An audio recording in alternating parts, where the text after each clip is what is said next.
Hello and welcome to the second in our series on Kellogg's. I'm Peter Frankenberg. I'm Afua. And this is Legacy, the show that explores the lives, events and ideas that have shaped our world and asks whether they have the reputations that they deserve.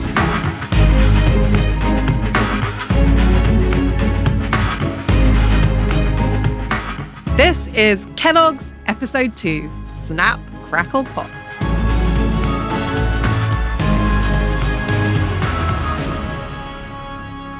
Afua, that's got to be the best subtitle we've had for any episode we've had. We've got to give some props to our producer, Dan, who came up with Snap, Crackle, Pop. It was staring us in the face. I don't know why we didn't see it, Peter. This is the fun of Kellogg's. Like, everybody knows something about Kellogg's. So we left you at the end of last episode with John Kellogg, who had been a very diligent young man. He'd qualified as a doctor. He was very interested in disease. He'd had a Seventh-day Adventist upbringing in the Midwest, but he's on the point of making himself extremely famous, isn't he? He's also come under the influence of the Whites, who are big figures in the Seventh-day Adventist Church in the Midwest. Ellen White has experimented on herself with... I'd say that, Afua. in a sanctioned Seventh-day Adventist way. When I say experimented on herself, I mean through vegetarianism and abstinence from sugar and caffeine. And she has presented the idea of creating a health institution based on this newly developing philosophy that the Seventh-day Adventists advocate called sectarian health. And the leaders of the church, including her husband, James White, who's one of the elders, agrees, constructing something that's initially called the Western Health Reform Institute. And John Harvey Kellogg, or J.H. Kellogg, comes back from his adventures in more mainstream medicine to become the Institute's medical superintendent. And his brother, W.K. Kellogg, becomes the bookkeeper. And one of the first things they do is to change their name. They use the word sanatorium, which today sounds incredibly archaic and not a place where anyone's going to have fun. But in the days of the past, it was to try to think about a way that was connected to your health. And as you said last time, Afua, it's not just about physical health. A lot of this is to do with mental health too. And so changing the Latin word from sanatorium, a place where you'd restore your health, to sanitarium. And as a result, a new word gets added to the English language. I don't really know much about sanatoriums, Peter, but I think they were places that were basically for soldiers who'd been wounded to be nursed after battle. So I could see why they wanted to change it. And by changing the name, as so often the case when we kind of invent new language, we're trying to invent a new concept. And this is a kind of 360-degree wellness retreat, something that has a huge legacy if you look at all of the spa retreats and wellness weekends that are proliferating in our world. But when J.H. Kellogg took it over, it wasn't quite the glamorous spa retreat that it would later become. In fact, it was in quite a mess, Peter, at the beginning. It's in dire financial straits because it's a startup. It's a new idea. And how you convince people to come and to spend time and money there at something that's not a hospital, you can see why it might be tricky. And the Institute only houses 20 patients. Only 8 of those are paying anything. And the living conditions are Spartan, to put it mildly. The food is bland. That's partly deliberate. Not sure that's going to change much, but we'll come to that. We talked about last time, there's a reason why it's bland, and it's not just about your health. There's very little entertainment. The doctors are very impersonal, the rooms are mouldy and they're sparsely furnished. And worst of all, during periods of water scarcity, patients have to bathe in water that's previously been used by other patients. And as one lady puts it, we're all being dipped in the same gravy that we have been since 1876. And I think that's something you can see why people wouldn't be hugely enthusiastic about it. And you can see why Kellogg felt like he had some work to do, because his vision for this place is not just a health facility, but a place where you come to learn how to be healthy, as well as to come for treatment when you're sick.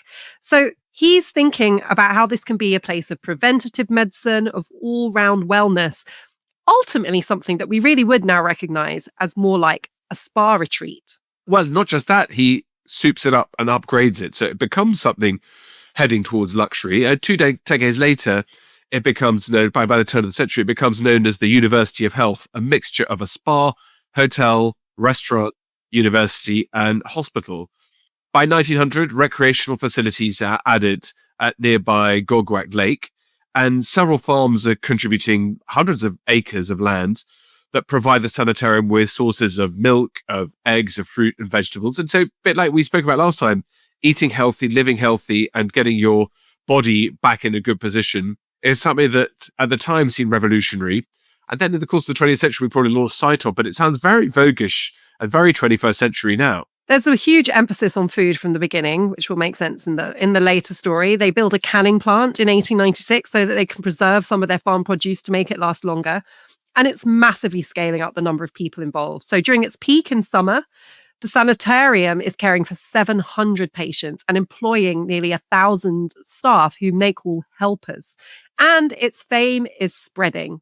Thanks to Kellogg's vision for the Battle Creek Sanitarium, it's becoming a destination for the wealthy, the famous, people like Booker T. Washington, William Howard Taft, Henry Ford, Warren G. Harding, Amelia Earhart, John D. Rockefeller. The list goes on. And some of them are quite surprising. Sojourner Truth, the famous abolitionist, previously enslaved woman, is one of Harvey's personal patients. So Roald Amundsen, the polar explorer. I mean, who'd have thought? Eleanor Roosevelt didn't look like she was going to be turning up on my bingo card for who'd be going to a wellness retreat. But, it's a kind of celebrity hangout as well. And you can see why. Later they add towers, 15-story addition with luxurious lobbies and dining rooms. And it's really somewhere that people come not just for the treatment, but to be part of this story. And this is all down to J.H. Kellogg himself. He has some really distinctive ideas. And as he pioneers this Battle Creek Sanitarium, he leans more and more into his view of what health means. So let's just look at a couple of the kind of signature ideas at Battle Creek. One of them comes from a health guru called Horace Flesher, who believed that many people's health problems could be traced to their poor chewing discipline. Now, I don't know if you've heard about this. I've got a friend who does that, who talks about how you need to chew for 22 minutes or, they take forever to finish a meal. And when they're chewing, they don't talk. So he's not my favorite person to have people with. And again, it's kind of merged with wellness, mindfulness, this idea that you should be present while eating, you should chew your food till it's basically liquefied in your mouth. And the Flesher idea is that you should chew each bite 40 times. You're essentially pureeing it. You know who you are as well. In your mouth. And to encourage people to do this, they even come up with a Kellogg song. Chew, chew, chew. That is the thing to do. Did we mention it sounds a little bit like a cult, Peter? I think that, but cults are very successful.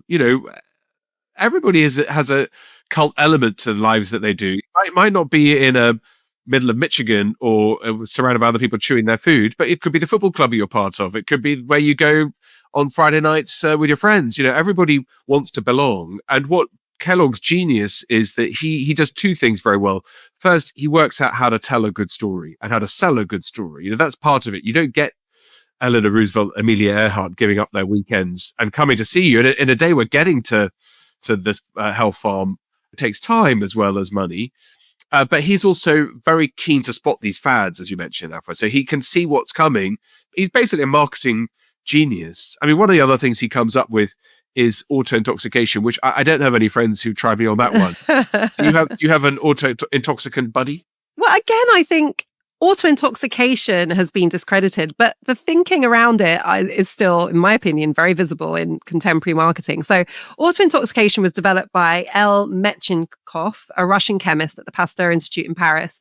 And essentially the idea is that poison or toxins from undigested food in the intestines seep into the body through the intestine walls and cause illness. The idea is to make sure that food is not staying in your gut for any prolonged period of time. One of these is by having a bowel movement after every meal. And because laxatives are not really part of this worldview, there's another way to make sure people's bowels are moving around a lot. And Kellogg has hundreds of different kinds of enemas.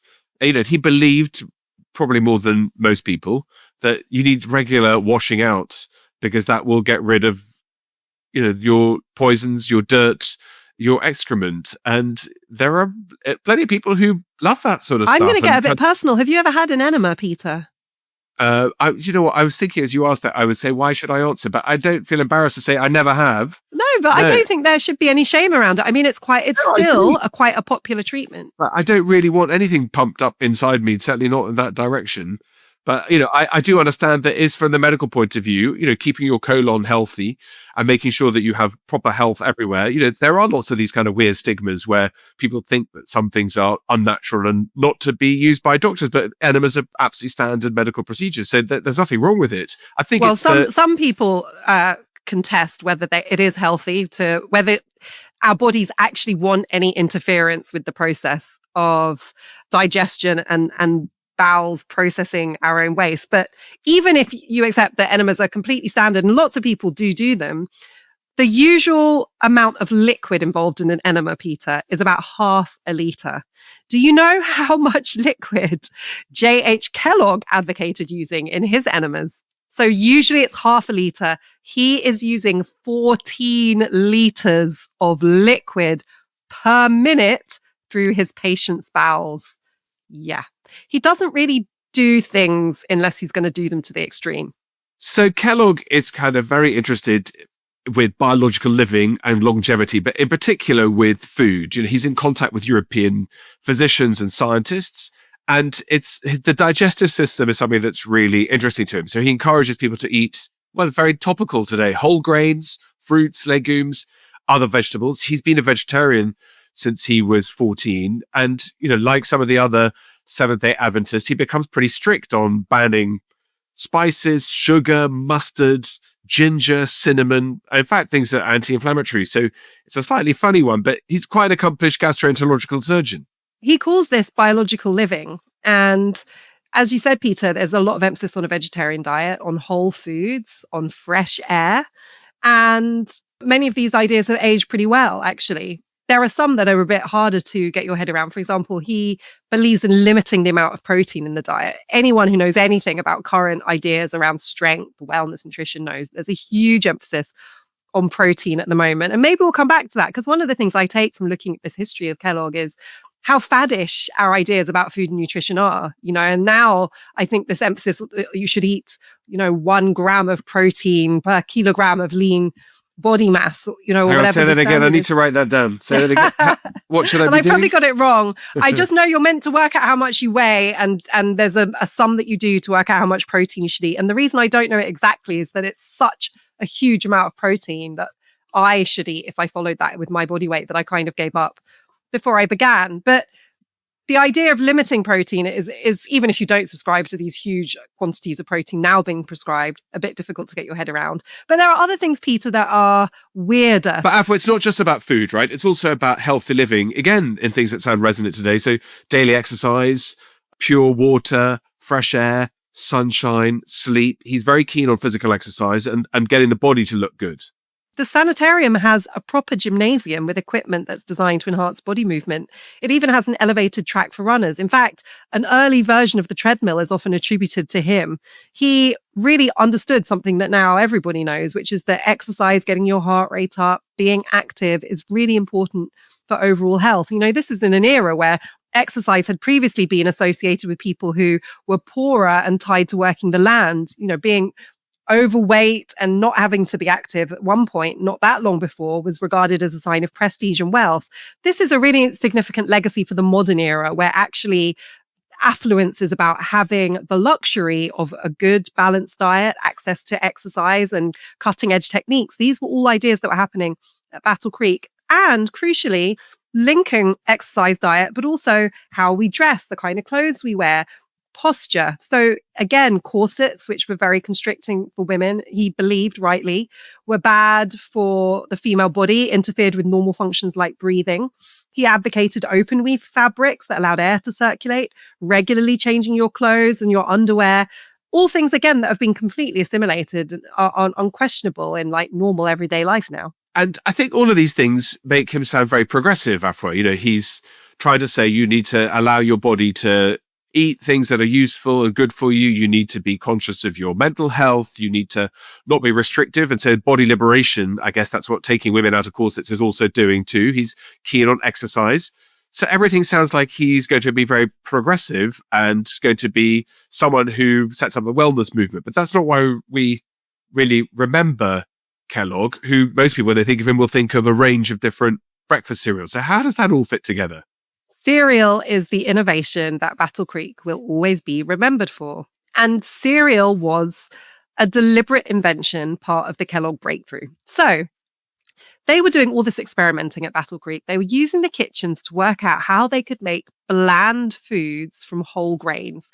Whole grains because they knew rightly that it was more healthy to eat fiber and natural products, but bland because of ideas we'll talk about in a moment that believe that anything too exciting, too stimulating, too desirable was also bad for your health. So there's kind of a sensible like the Graham element. cracker, right? We talked about the Graham cracker, how that can calm your sexual desires. There's apparently. a sensible element. There's a very puritanical, slightly fanatical, religious element. So just to talk about the kind of mechanics of breakfast cereal, the Kellogg's invented, and I say the Kellogg's because he's working now with his brother, William Keith Kellogg, W.K. Kellogg, who starts working at the sanitarium when he's around 20, working closely with his brother. And together they're experimenting on how to roll grains into cereal. So they developed this key piece of technology called rollers. And this is special machinery housed within the sanitarium that includes 8-inch steel rollers that basically takes dough, dries it, and flattens it. And they describe it as the secret to flaking mashed wheat. They would take a batch of cooked wheat and then discover that if they ran it through these rollers, they could flake it. And the rollers are kind of not just machines, but almost pre-digesters. You mentioned, Peter, that J.H. Kellogg is actually an accomplished gastroenterologist. He's so interested in digestion, and he's interested in how you can kind of outsource digestion outside the body. So he's seeing these rollers as kind of pre-digesters, machinery that can fragment and pre-cook grain so that once it's inside your digestive system, your body has a lot less work to do in breaking it down in its own digestive process. So this kind of extensible digestive system is mechanizing essentially part of your body's digestive work. Now, for a doctor who can see rightly that digestion is key to a lot of people's health problems and that people are struggling to digest food and that that's often linked to other health conditions, you can kind of follow the logic that the less work we give people's bodies to do by giving them already kind of pre-digested food, the less strain it will put on their system. And so they're using these mashed wheat flakes to create a breakfast cereal. Now, the point about the cereal is that it's not meant to be really exciting or tempting. It is meant to be very bland. And one of the early arguments the brothers, W.K. Kellogg and J.H. Kellogg, have is around whether to sweeten it, because J.H. Kellogg is very puritanical. He doesn't want this to taste good. He wants it to do a job.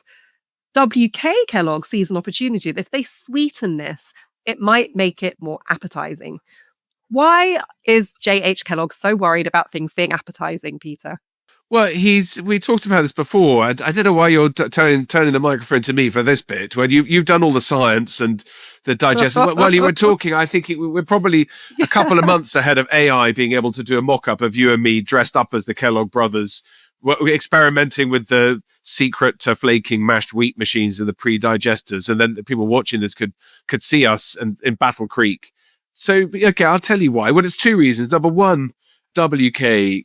Kellogg keeps telling his brother that they need to patent this and you need to make money. And there's an opportunity here. And his brother, John Kellogg, is lots of things. He's talented, he's innovative, he's good on fads, but he's not particularly good at business. And his brother, in fact, calls him the best disorganizer in the world. But the real reason, and it comes to me to inform our listeners and viewers, the reason why there's the disagreement about sweetening the cereals is about the effect it's going to have on whether men and women are going to increase the rate and frequency of masturbation. I love how you delayed the word masturbation to the very end. Should I do the host of different playing with yourself, interfering with yourself? That's what we were told. No, masturbation is fine. We know what it is. Masturbation is fine. This is not, and this is, by the way, not like an embarrassing topic for them. This is kind of the main event. I mean, J.H. Kellogg is kind of obsessed with masturbation, and it's a big part of his practice. Why are they so obsessed with masturbation? We'll find out after the break.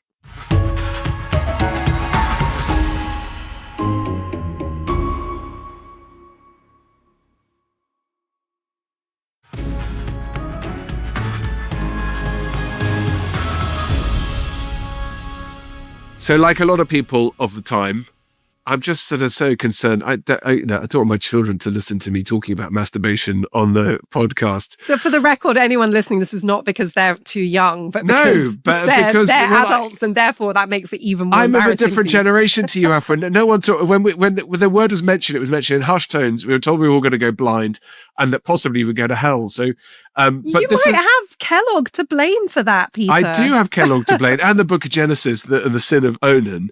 But masturbation could begin, in some cases, and Kellogg was very concerned about it, at a very young age. And he was concerned about keeping their hands above their waistline. And so there was an idea that this is very popular in 19th century United States and in Europe, that Western civilization, there's a legacy in that one too, was going to hell in a handcart. People were losing morality. They were turning away from the ways of the Lord, and that punishment would be rife. And so Kellogg was doing a public service by moving temptation away from people. And if you could do that by feeding them incredibly bland food and controlling their urges, maybe there was a way in which you were being a good Christian as well as being a good scientist. They didn't see masturbation or just exploring your body as a natural expression of curiosity. They saw it as temptation into sin. And actually, it's kind of a two-way thing.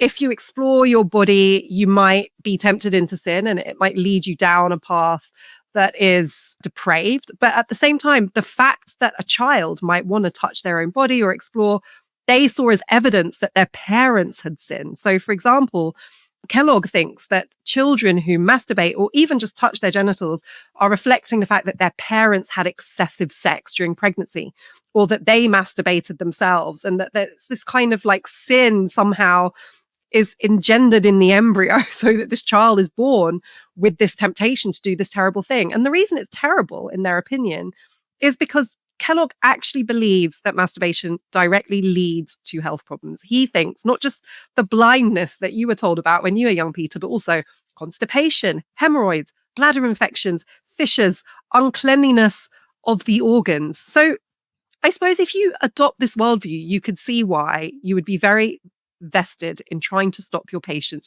You're doing all this work to ensure their health and holistic well-being. You can't have them going off and masturbating and undoing all the hard work. So you have to work out how to stop them. Before we talk about how they actually did try to stop people masturbating, I think it's worth just exploring Kellogg himself and why he had these ideas, Peter, because on the surface, he is a heterosexual married man.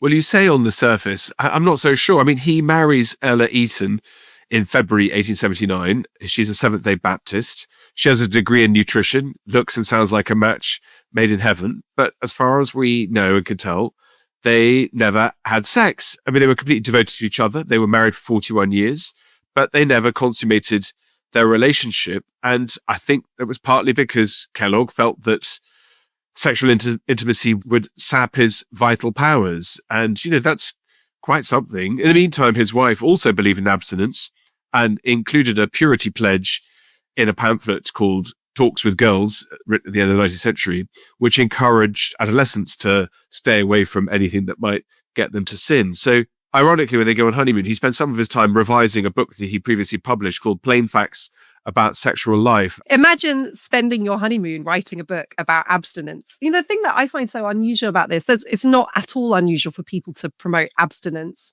or celibacy. In fact, if you go to America now, you'll see all these chastity rings and Christian churches that advocate avoiding any sex before marriage. But crucially, it's sex before marriage. It's pretty unusual, in my experience, Peter, for people who are Christian and are married to abstain from sex throughout their entire marriage. I mean, they never had any biological children. And as far as we know, they never actually had sex. And most Christians believe, even those who are fundamentalists and have very puritanical ideas about intimacy, they still believe it's necessary for reproductive purposes, even if they don't advocate pleasure.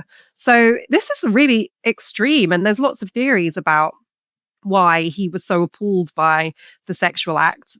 had issues with his own sexuality. But the facts that we know are he didn't have sex with his wife ever. We don't know of him ever having sex with anyone. And he spent a huge amount of his waking life working out how to stop other people masturbating.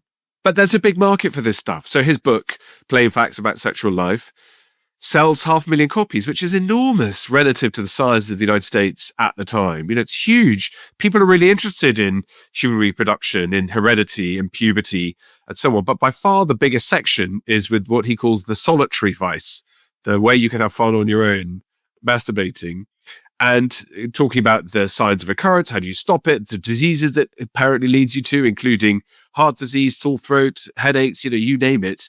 So all of these things are about Kellogg, not just selling his vision, but tapping into what it is that other people are thinking anyway. So I think that idea about how sex is a bad thing and you need to feel guilty about it is something that has deep roots in quite a lot of religions, but Christianity has a particularly strong sequence of how you should practice your sexuality, who with, under what circumstances, and then it's kind of bad for you.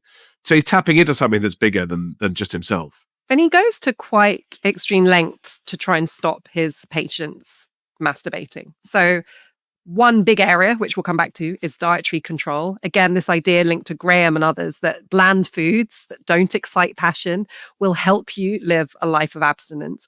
But he gets much more direct and physical in his approach. So he uses mechanical restraints for children and teenagers to stop them masturbating at nighttime. He bandages the genitals. He ties hands at night.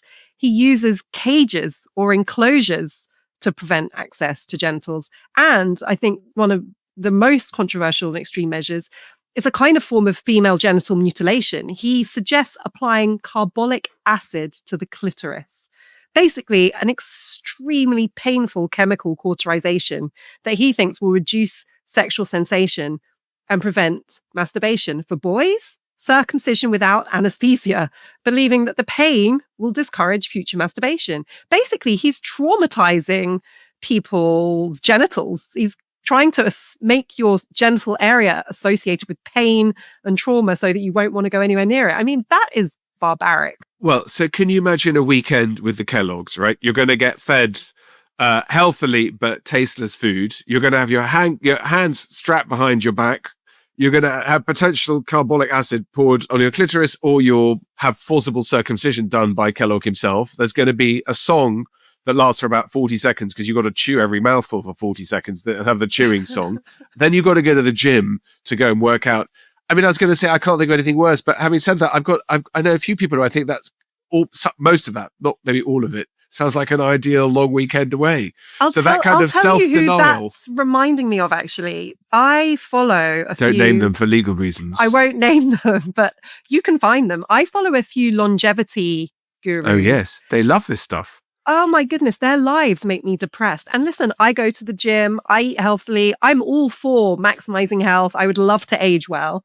But they take it to an extreme, and it's basically like they only eat kind of lean protein, lots of it. They have tons of supplements every day to get all of the vitamins and minerals they think is going to extend their life, preserve their neural and physical health. They go to bed at kind of 8 p.m. There's no caffeine, there's no alcohol, there's no late nights. They kind of get up at 4 to meditate and stretch before it gets light. And I get it, but I kind of... How are they on the sense of humor? Well, exactly. Like, what is the point of prolonging your life if it's such an incredibly dull life that you're leading? And this isn't, if they were monks or nuns or some kind of religious ascetics, I would get it more, because then you're pursuing a spiritual path where you're kind of shunning the physical realm. But this seems like a purely material ideology. It's all about looking good for as long as possible in the physical realm. It doesn't even really have a spiritual dimension. And it just seems like a pretty impoverished way to live. So I feel like Kellogg is alive and well in today's longevity experts. Maybe we should invite one onto the show and see what they make of that comparison, Peter. And always, Afua, I've learned that there's where there's always smoke, there's fire, and that there's always a racial element to all of this too. So how does Kellogg and his brother, the idea about what you eat and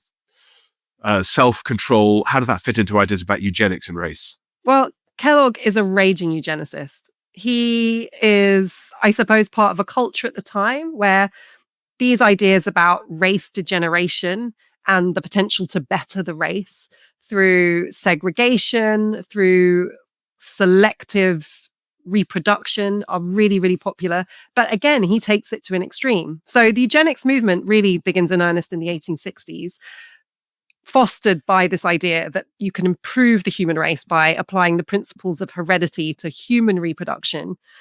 But it begins to promote these really extreme ideas so that people who have, for example, mental health problems or learning difficulties shouldn't be allowed to have children. And because this is also an era of peak white supremacy, there's this belief that Black people are intellectually inferior. And it's kind of taken as a given in the eugenicist movement. So Black people are a lower order of the human race in this worldview. And for Black people to interbreed, to be in relationships with people of other races and produce offspring is going to dilute the white race in this worldview. So that's something that you can see in so many figures of the time. Many mainstream politicians, we often like to conveniently forget when we're praising their legacy how much they promoted this, because this isn't just something that ends up informing Hitler or segregationists in the US. It's so widespread. But Kellogg was very preoccupied by these ideas. He feared race suicide, the belief that white middle-class upper Americans were going to be outbred by these so-called inferior races. And by the way, that didn't just include Black people. The inferior races in his worldview was also Southern and Eastern Europe, Africans and Asians.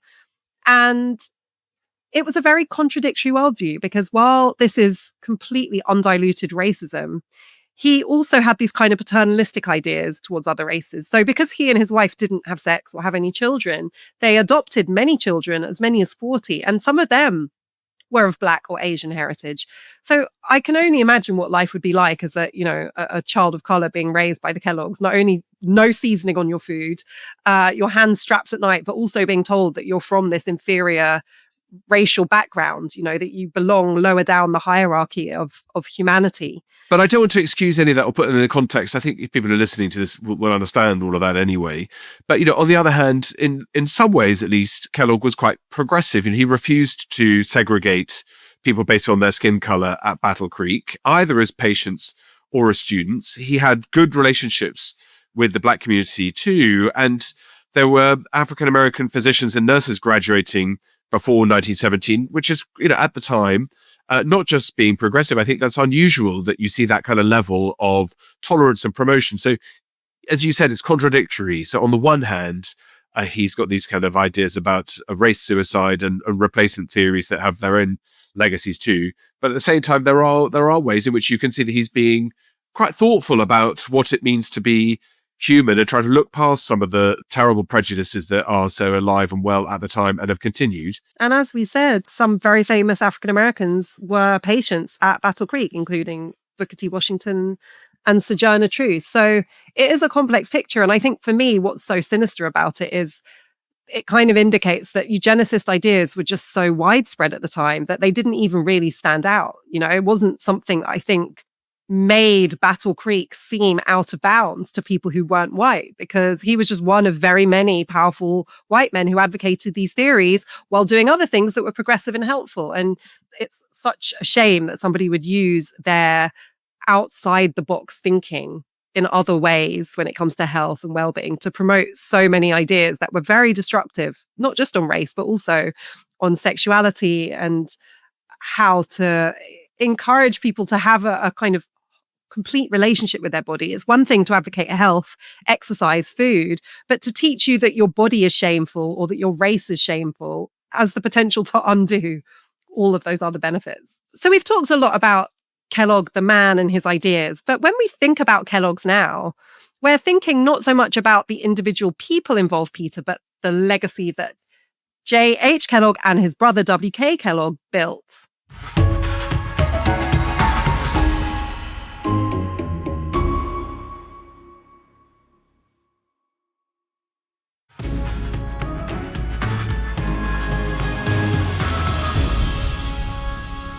There's an irony, as we've spoken about before we started recording, that what starts off as a health movement gives us one of the great threats to modern health because of ultra-processed food. And in fact, my favorite Kellogg cereal had to be taken off the shelves because the sugar content, the sugar load was even 30 years ago was considered to be semi-crazy. Which one's that? Oh, the popsicles. The Ricicles. I mean, I keep looking to see if I can find them, but they're probably on eBay. It's 100 quid a packet because they're so dangerous. And I think about Frosties, which I definitely went through a phase of. Do Frosties still exist? They were basically like coated in solid sugar, from what I remember. I probably shouldn't reveal too much about my occasionally. If I see Frosty somewhere, particularly if I'm in a hotel, I'll definitely tuck some of those away for old time's sake. And I'm fully aware of how bad. But anyway, it's the fact that something that's supposed to be a health food, becomes something that is not great for human health. But also the second thing, that the key actually driver of this is not John Harvey Kellogg, but it's about his brother and Keith Kellogg working out how to monetize, how to scale through industrial production to turn up the enormously successful Kellogg company that makes Cornflakes. Of course, is the most famous of all the Kellogg's branches. I'm not sure we've even mentioned them by name yet. Well, they don't exist yet. So William Keith Kellogg, the younger brother, is a bit of a long-suffering character. He's been working at the sanitarium since he was 20. He's incredibly loyal and devoted to his brother. But John Harvey Kellogg treats him mercilessly, expects him to work long hours, managing the daily operations, using him as a personal secretary, and not always being very supportive of W.K. Kellogg's business ideas, some of which, from a capitalist sense, really do make a lot of sense. And in 1906, the younger brother, W.K. Kellogg, has had enough of subservience and being basically mistreated by his older brother. So he strikes a deal, seeing the potential of the cereals that they've created. He pays his brother $500,000 for the rights to the flakes. And one of the things that he does is move the emphasis from wheat flakes, which, as you remember earlier, is the cereal they kind of pioneered, granos, these wheat flakes, from their experimenting with what they could do with wheat. He moves this into corn. Corn is in plentiful cheap supply due to the changing Midwest agricultural economy. It's only really being used as a fattening agent for livestock. It's a much cheaper ingredient to use. So WK has the idea of switching from wheat to corn and creating... Well, there we go. Cornflakes arrives. And WK realizes that while anti-masturbatory food products has a market, which maybe was why we were all given them when we were young. I'm just trying to think back. It turns out that if you can brand and sell to a broader audience, that you might be a bit more successful. So his brother, John Harvey, is anti-commercialization. He thinks he's got a semi-religious, semi-medical mission.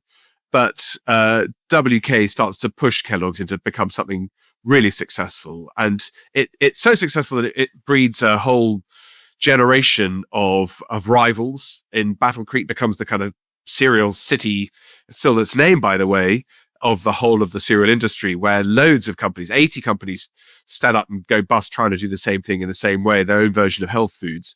But WK is a marketing genius. He realizes if you sugar things, if you can get the marketing right, if you can get distribution and industrial production right, suddenly these little flakes can make you quite a lot of money.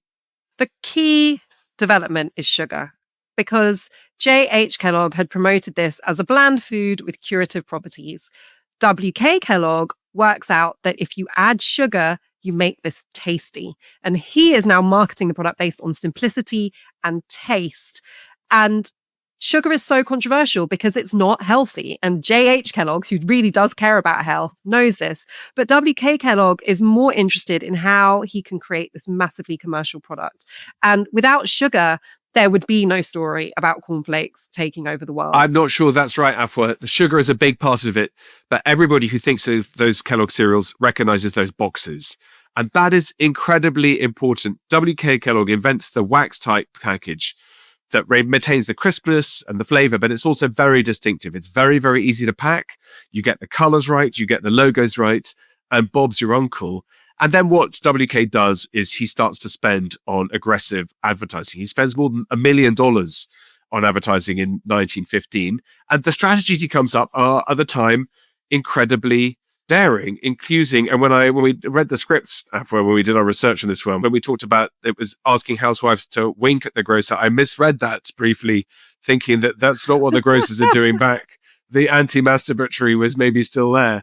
But I think we can safely say the anti-masturbatory message has long gone out of Kellogg's by the time it's being packaged in these wax-type boxes with this sugary, tasty, mass-produced product. It's absolutely drawing explicitly on sexualized messages to sell cereal. You've got as you said, the housewives wink at the grocer. You've got the sweetheart of the corn campaigns. You've got all of these images that take women and make them look alluring. You're also trying to attract children. You've got games, you've got cutouts. Anyone who's ever grown up eating breakfast cereal will still recognize these strategies. The freebies, the little quizzes on the back of the cereal box.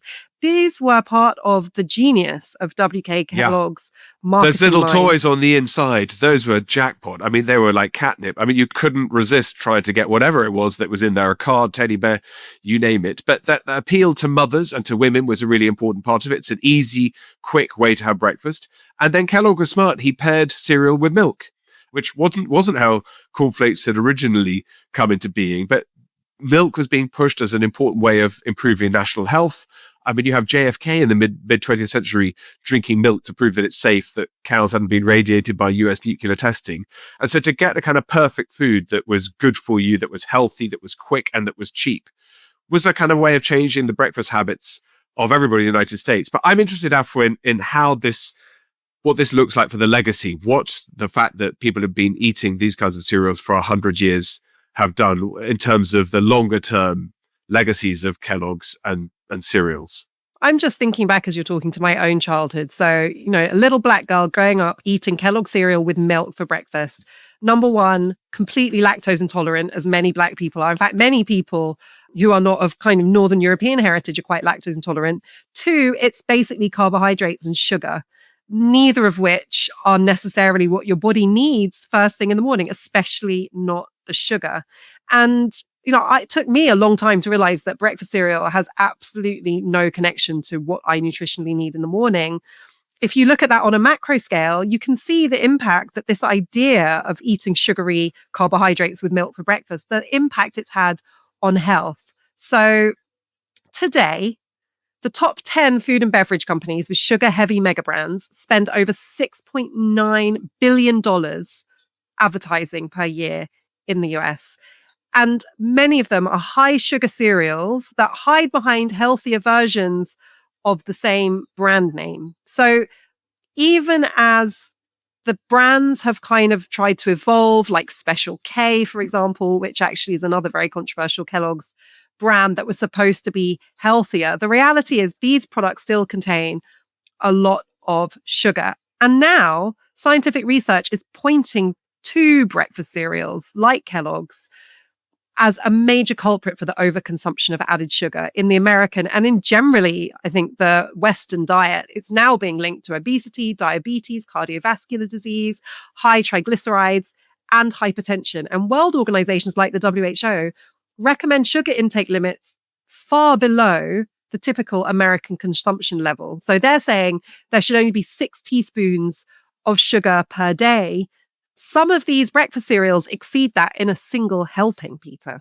I know, and unfortunately some of the ones I like most, I have to be very careful with my apple Cheerios and the cinnamon Grahams, absolutely bankers. But they are dosing you up with huge amounts of sugar that are dangerous. But the marketing skills that cereal companies developed in the 20th century have been fantastic. They're incredibly influential, including biological vulnerability towards sugars, as you mentioned, psychological vulnerability, reaching out to kids through fantasy characters like Tony the Tiger or the Lucky Charms leprechaun to encourage kids to pester their parents, that little toy that's left inside to try to not just be about food, it's about giving a reward for the pestering processes. And that's had an important message too. So too the dual messaging. It's no coincidence that the names of some of these cereals, like Fruit Loops, are designed to make them sound like they must be really good for you and really healthy. So some of those things I think have had a long-term consequence too, in terms of thinking about how marketing agencies worked out their strategies. They've had to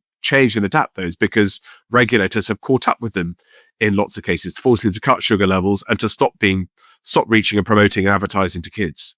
And Kellogg's has also been at the forefront of this kind of rebrand towards healthier ideals. So, for example, in 1984, they launched Kellogg's All Bran, which was the beginning of a new era of health claims, trying to show that these cereals were actually high in fiber, that they could be part of a healthy diet. We talked about Special K. I remember the Special K diet, where women were being advised to switch out breakfast and lunch for a bowl of Special K and eat a healthy dinner, to drop 2 jean sizes in. I can't remember if it was a month or 6 months, but I think it was only quite recently that the Special K diet was officially abandoned as a good nutritional idea, which it wasn't. I've definitely tried the Special K diet at some point in my late teens or early 20s. And I look back now and think of the kind of nutritional illiteracy of that idea. But it was a different time when people were much more amenable to marketing and advertising. There was a lot less information available about the harm that some of these ultra processed sugary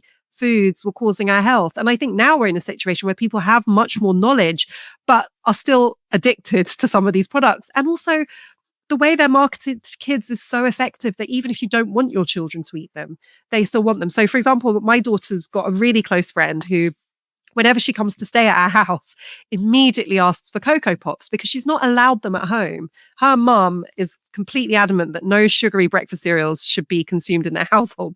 But she knows that I keep an emergency stash of Cocoa Pops. So as soon as she comes here, she's, can I have some Cocoa Pops, please? And now hundreds of thousands of listeners know that Afua keeps Cocoa Pops. I know where I'm coming when I have my Cocoa Pops supply cut out. No one's perfect, Peter. So look, Afua, we've talked about masturbation. We've talked about Seventh-day Adventism, about vegetarianism, masturbation, how Kellogg's came into being and how important cereals have been for advertising as well as for diets. How do we sum up when we think back at Kellogg and his brother, what they did and what they achieved? Well, John Harvey Kellogg lived to be 91. The way that he advocated living obviously didn't do him too much harm. He was an ascetic man. And I sometimes think, what would he think about the legacy that his invention created? Because it was rooted in health. It was rooted in wanting people to eat healthy foods that were bland and stop them having sex. Fast forward to a world in which those foods are not healthy on the whole, and they're also marketed in many cases in ways that are adjacent to sex. So I think it's such a fascinating story about these, in some ways, quite strange and fundamentalist ideas and how they've evolved to become the quintessential story of modern capitalism, consumerism, and truly global. Because I would challenge you to go to any country in the world. I mean, if there is one, you've probably been to it, Peter, where you cannot buy Kellogg's breakfast cereal. Is there one? Never. I've never, ever seen one. And in fact, in hotels, there's little mini packs of cereal. They're kind of genius. They're easy to store. They keep for a long time. Everybody knows what they are. Never going to get food poisoning if you eat some Frosties or Cornflakes. And the marketing genius and the execution of a business owes a lot to getting the logistics right. And Kellogg's, the world they built was unbelievable. I mean, I think that traces itself back to that young boy hunched over the workplace sorting broom corn, who is watching the world change around him. And Kellogg's, in some ways, is the kind of story of the 20th century. Maybe the idea that sex is natural, normal, and totally fine. Those kind of ideas are moving away from the puritanical. But as you say, we're living in an age where lots of his ideas are surprisingly resonant about how to deprive yourself of pleasure, how to eat and think pure, how to take time off, how to not eat too much sugar, how to eat healthily, how to exercise. A lot of those feel very resonant today. So that legacy, it's kind of amazing how long it's endured. Anyway, thanks for listening to this episode of Legacy, and thanks for listening to our podcast. We hope to see you again soon. I'm Peter Frankopan. I'm Afua Hirsch.